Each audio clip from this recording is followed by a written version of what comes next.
మీరు వింటున్నారు kid stories in Telugu podcast by Sitaram, Reyansh and Snigdha. మనం వింటున్నాం కంచుకోట. నాన్న కథ చెప్పవా? షూర్ రేయాంష్, తప్పకుండా చెప్తా.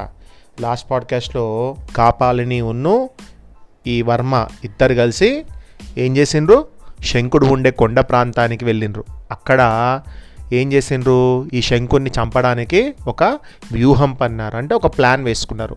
సూర్యోదయం వేళ కొండ చివరికి వచ్చిన శంకుణ్ణి చంద్రవర్మ కొండ కింది అగాధంలోకి జారిపడేలా చేశాడు. కాలనాగు అగ్నిపక్షిని చంపేసింది.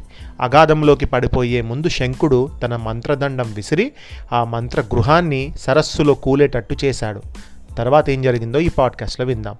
మాంత్రికుడైన శంకుడు మోసం, ద్రోహం అంటూ గట్టిగా అరిచి చేతిలో గల మంత్రదండాన్ని మంత్రగృహం వైపు విసరటం చూస్తూనే కాపాలిని కుప్పలా కూలిపోయింది. ఇంతలో శంకుడి మంత్రగృహం పెలపెల రావాలతో పునాదుల నుంచి కదిలి గాలిలోకి లేవటం చూసి చంద్రవర్మ ఆశ్చర్యపోయాడు. అతడు తన ఆశ్చర్యంలో నుంచి కోలుకునే లోపలే ఈ మంత్రగృహం ధబీమంటూ సరస్సులో పడిపోయింది. భయంతో నిలువెల్లా వణికిపోయిన చంద్రవర్మ కాపాలిని తన పక్కన చాలా షాక్లో ఉండిపోయింది. అలా కూలబడిపోవడం చూడలేదు. వర్మ అన్న సన్నని పిలుపు వింటూనే చంద్రవర్మ ఏదో మైకం నుంచి బయటపడిన వాడిలా అయి కాపాలిని వైపు చూశాడు. కాపాలిని తన పక్కన ఉన్న బండరాలలో ఒకదాన్ని ఆసరాగా పట్టుకొని లేచేందుకు ప్రయత్నిస్తున్నది. చంద్రవర్మ ఆమెకు చెయ్యి అందించి సహాయపడ్డాడు. వర్మ, నన్ను పట్టి పీడిస్తున్న దురదృష్ట దేవతే నిన్ను పట్టి పీడిస్తున్నది. శంకుడు ఆఖరి క్షణంలో మన ప్రయత్నానికి విఘాతం కలిగించాడు. ఇప్పుడు నీవు నేను కూడా పూర్వపు నిస్సహాయ స్థితిలోనే ఉన్నాం. ఉన్న చోటు వదిలి అనేక ప్రమాదాలకు లోనై ఈ శంకుడి కొండను చేరిన నీకు నాకు కూడా చివరకు మిగిలింది నిరాశ, నిస్పృహలే అన్నది ఏడుస్తూ. కాపాలిని అలా మాట్లాడేసరికి చంద్రవర్మ తన ప్రయత్నం విఫలమైపోయింది అని ఎంతో బాధపడ్డాడు. అతడు మంత్రగృహం పడడం వల్ల సరస్సులో ఉవ్వెత్తుగా లేచిన అలల వైపు నిట్టూరుస్తూ చూసి కాపాలిని మంత్రగృహంతో పాటు అపూర్వ శక్తులు గల శంఖం కూడా సరస్సులో పడిపోయిందేనా, ఏమంటావు, నీ అనుమానం అదేనా అని అడిగాడు. అనుమానం కాదు వర్మ, జరిగిందే అది. శంకుడి మంత్రగృహంలో ఆ అపూర్వ శక్తులు గల శంఖం ఒకటే కాదు, ఇంకా అనేక మహాశక్తివంతమైన వస్తువులున్నాయి. నేను కోరిందల్లా ఆ ఒక్క శంఖం మాత్రమే. కానీ నీకు నీ రాజ్యాన్ని శత్రువుల నుంచి సునాయాసంగా గెలిచిపెట్టగలిగిన అపూర్వ వస్తువులెన్నో ఆ మంత్రగృహంతో పాటు సరస్సులో పడిపోయాయి. ఇప్పుడు మన ఇద్దరము గొంగలి సామెతగా వేసిన చోటనే ఉన్నాం అన్నది కాపాలిని. చంద్రవర్మ ఆఖరి క్షణంలో చేజారిపోయిన అపూర్వ వస్తువుల్ని తలుచుకొని ఒక క్షణం బాధపడుతూ అంతలోనే గుండె ధైర్యం తెచ్చుకొని కాపాలిని, గతించిపోయిన దానికి ఇప్పుడు విచారించి లాభం లేదు. క్రూర కర్ముడైన మాంత్రికుడొక్కన్ని యమపురికి పంపాం, అంతే చాలు అంటూ అప్పుడే ఏదో గుర్తుకు వచ్చిన వాడిలా కళ్ళింత చేసుకొని ఆమె వైపు చూస్తూ, ఆ శంఖం నీటి పాలైంది కదా, ఇప్పుడు నీ వృద్ధాప్యాన్ని పోగొట్టి నీకు తిరిగి జవసత్వాలు ఇచ్చే వస్తువు కోసం ఎక్కడ వెతకటం అన్నాడు. ఎక్కడ వెతికినా ఆ శంఖం లాంటిది మరొకటి దొరికే అవకాశం లేదు వర్మ అన్నది కాపాలిని నిస్పృహగా. నేను ఇప్పటికే మామూలు మానవులెవరూ జీవించినంతకాలం జీవించాను. అయితే ఈ విధంగా బతుకుతూ పోవాలన్న ఆశ కూడా నాలో ఉన్నది. ఇక నేను ఇంకా బతకాలనే ఆశ కూడా నాకు ఇదివరకు ఉన్నట్టు లేదిక. ఇంకా ఎంతకాలం బ్రతికితే మాత్రం కొత్తగా నేను అనుభవించబోయే సుఖాలు ఏమున్నవి గనక. ఇప్పుడు నా విచారమంతా నీ గురించే. నా కోసం నువ్వు చాలా శ్రమపడ్డావు. ప్రాణాపాయాన్ని కూడా లెక్క చేయకుండా, నీ ప్రాణాలను కూడా లెక్క చేయకుండా ఇంత దూరం వచ్చావు. అటువంటి నీకు నేను ఏ విధంగా సహాయం చేయలేకపోతున్నానే అనే బాధ నాలో ఉన్నది అన్నది.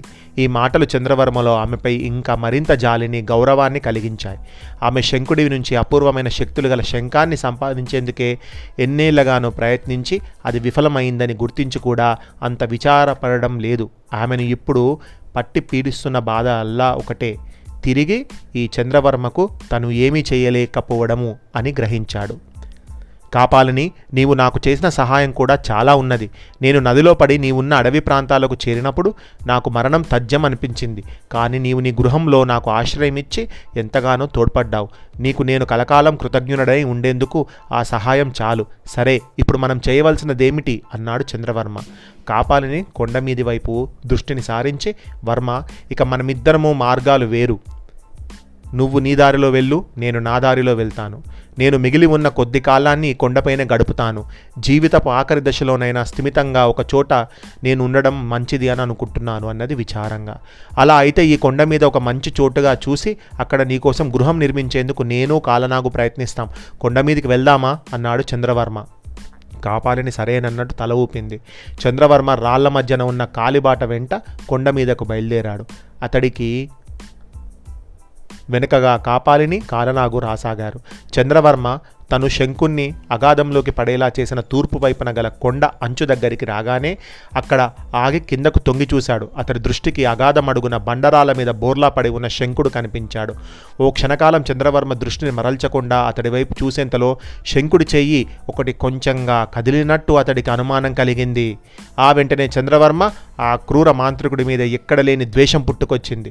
చంద్రవర్మ తనను సమీపిస్తున్న కాపాలిని వైపు చూసి, కాపాలిని, ఆ పాపి శరీరంలో ఇంకా ఏ పాటో జీవం ఉన్నట్లు నాకు అనుమానంగా ఉన్నది. ఒకవేళ వాడు తిరిగి బతకడం జరిగితే మనకు ముప్పు తప్పదు. ఇదిగో ఈ రాయితో ఆ మాంత్రికుడి తలను చిన్నాభిన్నం చేస్తాను అంటూ పక్కన ఉన్న ఒక పెద్ద రాయిని ఎత్తి గురిగా అగాధంలోకి వదిలాడు. తరువాత చంద్రవర్మ కాపాలిని కొంత దూరం నడిచి ఒకప్పుడు శంకుడి మంత్రగృహం ఉన్న ప్రదేశానికి వచ్చారు. ఆ ప్రదేశంలో ఇప్పుడు ఆ గృహం ఉండవలసిన చోట నిలువు లోతు పునాదులు మాత్రమే ఉన్నాయి. చంద్రవర్మ వాటిని కాపాలినికి చూపుతూ, నీకు కావలసిన గృహాన్ని ఈ పునాదుల మీదే నిర్మించవచ్చు, నీకు సమ్మతమేనా అని అడిగాడు. కాపాలిని అందుకు అంగీకరించింది. అప్పటికి సూర్యుడు తూర్పున 2-3 బారలు పాకాడు. చంద్రవర్మ తూర్పు దిక్కువైపు చూసి, ఆకలి దహించిపోతున్నది, ఇంత ఆహారం తిని పని ప్రారంభించితే ఎంత బాగుండును, పండ్లు ఫలాల కోసం తిరిగి కొండ ఎదిగాలి అన్నాడు నిట్టూరుస్తూ. చంద్రవర్మ బాగా అలిసిపోయాడని గ్రహించిన కాపాలిని కాలనాగు వైపు తిరిగి, కాలనాగు, ఇదిగో నీకు తిరిగి నీ పూర్వ మానవ రూపం ఇస్తున్నాను. ఈనాటి నుంచి నీవు స్వేచ్ఛాజీవివి, నీ ఇష్టం వచ్చినట్టు చోటికి నువ్వు పోవచ్చు అని ఏదో మంత్రం జపిస్తూ తన చేత గల మానవాస్తికతో కాలనాగు తలను తాకింది. వెంటనే 6 అడుగుల ఎత్తు, దృఢంగా చెట్టు బోదల ప్రమాణంలో ఉన్న కాళ్ళు, బలమైన చేతులు గల ఒక యువకుడు అక్కడ ప్రత్యక్షమయ్యాడు. కాపాలిని, నీ దయకు కృతజ్ఞుణ్ణి అన్నాడా యువకుడు. తర్వాత చంద్రవర్మ వైపు తిరిగి, అయ్యా, మీ మేలు మరిచిపోలేను అంటూ నమస్కరించాడు. మానవ రూపంలో ఉండగా నీవు నీ ఏ పేరున పిలువబడేవాడివో నాకు తెలియదు. నాకు సర్పకేతుడనే శత్రువు ఒకడున్నాడు. నీవు నా మిత్రుడివి గనక నీకు కాలకేతుడనే పేరు పెట్టదలిచాను అన్నాడు చంద్రవర్మ. కాలకేతుడు ఆయన ఫ్రెండ్ పేరు. అవును, నన్ను కాలకేతుడనే పిలవండి. ఏనాటికైనా నేను మీ శత్రువైన ఆ సర్పకేతుని బలిపుచ్చుకొని కాలకేతుడనే నామం సార్థకం చేసుకుంటాను అన్నాడు ఆ యువకుడు. తరువాత కాలకేతుడు కొండ దిగి వెళ్ళి సరస్సు ఒడ్డున గల పండ్ల తోటలో వివిధ రకాల పండ్లు కోసుకొని వాటితో చంద్రవర్మ కాపాలిని దగ్గరికి తిరిగి వచ్చాడు.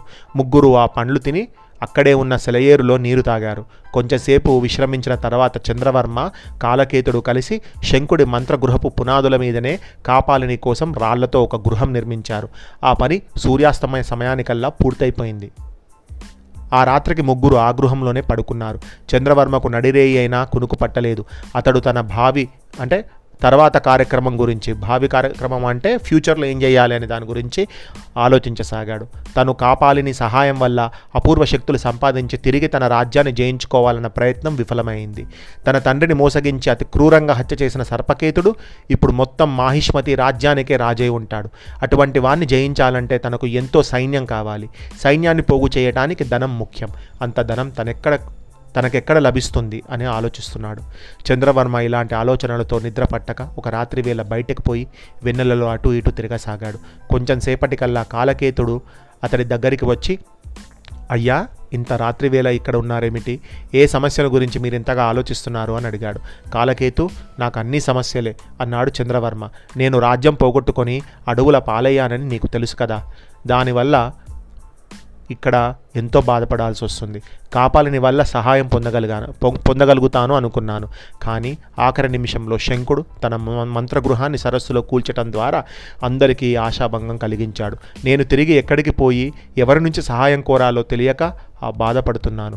ఈ చుట్టుపక్కల ఎంత దూరంలో మానవ నివాసాలున్నాయో నీకేమైనా తెలుసా అని అడిగాడు.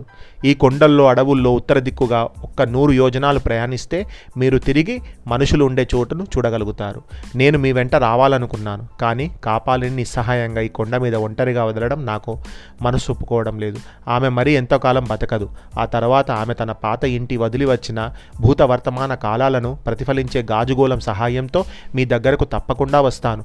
ఆ ఆ గాజుగోళం మీకు ఉపకరించవచ్చు అన్నాడు కాలకేతుడు. కాలకేతుడి మాటలు చంద్రవర్మకు ఏమాత్రం ఉత్సాహం కలిగించలేదు. ఈ చుట్టుపక్కల ఉన్న కొండలు అడవుల్లో 100 యోజనాలు ప్రయాణం చేయగలిగితే అప్పుడు తన మనుషులు నివసిస్తున్నటువంటి ప్రాంతాలకు చేరుకోగలుగుతాడు. ఈ 100 యోజనాల ప్రయాణంలో తను ఎన్ని భయంకర ప్రమాదాలకు గురి కావాల్సి ఉన్నదో ఆ ఈశ్వరుడికే తెలియాలి అని అనుకుంటూ బాధపడ్డాడు. చంద్రవర్మ సూర్యోదయం వరకు ఇలాంటి ఆలోచనలతోనే కాలం గడిపాడు. సూర్యోదయం కాగానే అతడు సరస్సులో స్నానం చేసి కాపాలిని దగ్గరికి వెళ్ళి తన ప్రయాణాన్ని గురించి చెప్పాడు. కాపాలిని అతని జీవించి, వర్మ, నీవు ఎన్ని కష్టాలు ఎదుర్కొన్నప్పటికీ చివరికి శత్రు సంహారం చేసి నీ రాజ్యాన్ని గెలుచుకోగలవని నా దృఢ విశ్వాసం అన్నది. తర్వాత చంద్రవర్మ కాపాలినికి కాలకేతుడికి సెలవు చెప్పి కొండ దిగి ఉత్తర దిక్కుగా మహారణ్యంలోకి నడవసాగాడు. అతడు ఆ విధంగా పొద్దు నడినెత్తికొచ్చే వరకు నడిచి బడలిక తీర్చుకునేందుకు ఒక మహావృక్షం కిందకు వెళ్ళాడు.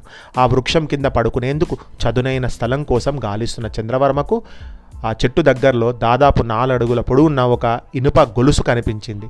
ఈ మహారణ్యంలో అలాంటి వస్తువు తన కంటబడినందుకు అతడు ఆశ్చర్యపోతూ ఆ గొలుసును చేతికి తీసుకొని పరీక్షించి చూశాడు.